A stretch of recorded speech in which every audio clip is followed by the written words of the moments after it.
नागपुरात भाजपकडून काँग्रेसच्या मतदारांना 10 लाखांची ऑफर असल्याचा दावा अतुल लोंढेंनी केलाय। नागपूर विधान परिषदेचे काँग्रेसचे उमेदवार अतुल लोंढेंचा हा आरोप आहे। तर यावर भाजपच्या परिणय फुकेंनी सुद्धा प्रतिक्रिया दिली आहे। दोन कॉलर आयडी वरून जे आहे ते फोन झालेले आहे आणि ऑफर दिलेली आहे। हे एकदम स्पष्ट आहे। किती लोकांना ऑफर दिली तुम्ही? नाही दिली, आता लोकांना ऑफर देणं सुरू झालेलं आहे त्यांचं आणि त्याच्यामुळे मी हे बोलतोय। मी विनाकारण कुठल्या गोष्टीचा कधी आरोप आजपर्यंत केला नाही। आपण मला 10 वर्षापासून ओळखताय।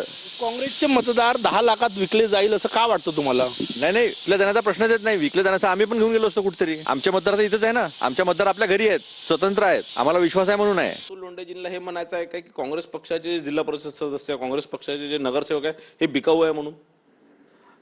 आणि ज्या प्रकारे एखादी मार्केटमध्ये आलेली गोष्टीचीच किंमत ठरते, जे स्वतःला विकायला काढलं त्याच लोकांची किंमत ठरते, म्हणून ते असं सांगून राहिले काय की सूचना करून राहिले काय की हे लोक विकाऊ आहे आणि यांना तुम्ही विकत घेऊ शकता। आज अतुल लोंढे ही त्यांच्या काँग्रेस पक्षाच्या नगरसेवकांची तुलना हे वैश्यासोबत करतात आहे।